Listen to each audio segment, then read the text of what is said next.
Hi friends, welcome back to our channel. நம்ம சேனலை subscribe பண்ணாதவங்க சப்ஸ்கிரைப் பண்ணிக்கோங்க. மறக்காமல் லைக் பண்ணி சப்போர்ட் பண்ணுங்க.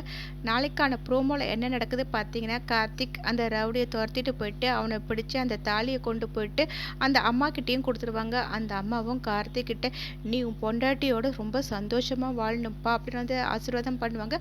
கார்த்திக்கும் அங்கேருந்து கிளம்பி போயிடுவாங்க. தீபா பார்த்தீங்கன்னா அவசரமாக மண்டபத்துக்கும் போயிடுவாங்க. அங்கே போயிட்டு அத்தை அப்படின்னு வந்து கத்துவாங்க. அபிராமி தீபாவை பார்த்துட்டு யார் நீங்கள் 2 பேருமே ஒரே மாதிரி இருக்கீங்க, எனக்கு யார் என் மருமகன்றதே தெரியல அப்படின்வாங்க.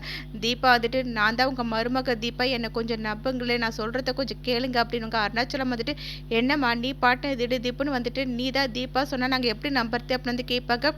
உடனே அபிராமி தர்மலிங்கம் ஜானகியை பார்த்துட்டு எனக்கு யார் உண்மையான தீபான்றது ரொம்ப கன்ஃபியூஷனாக இருக்குது, நீங்கள் தான் தீபாவை பெற்றவங்க, உங்களுக்கு யார் தீபான்றது தெரியுதா அப்படி வந்து கேட்பாங்க. 2 பேரும் பார்த்தீங்கன்னா அப்படியே பார்த்துட்டே இருக்கும்போது தீபா வந்துட்டு நான் தான் உங்கள் பொண்ணு தீபா, என்ன உங்களுக்கு அடையாளம் தெரியலையா அப்படின்னு வந்து கேட்டு அழுதுகிட்டே இருப்பாங்க. அந்த இடத்துக்கு பார்த்தீங்கன்னா அம்பிகா மயக்கம் தெளிஞ்சு வெளியே வருவாங்க. அங்கே எல்லாருமே பேசிகிட்டு இருக்கிறத பார்ப்பாங்க. மயத்து என்ன ஆச்சு அப்படின்னு வந்து கேட்பாங்க. அபிராமியை நீ இவ்வளோ நேரம் எங்கே போன, உன்னை காணும் தான் நான் தேடிட்டு இருந்தேன் அப்படின்வாங்க. அப்போ அம்பிகாமா சொல்லிட்டு இருப்பாங்க நான் வராதனால தான் இவ்வளோ நேரம் யார் உண்மையான தீபான்ற கன்ஃபியூஷனே உங்களுக்கு இருந்திருக்கு. அதை கேட்ட உடனே அபிராமி வந்துட்டு என்னோட மருமக தீபா யாருன்றது உனக்கு தெரியுமா அப்படின்னுவாங்க.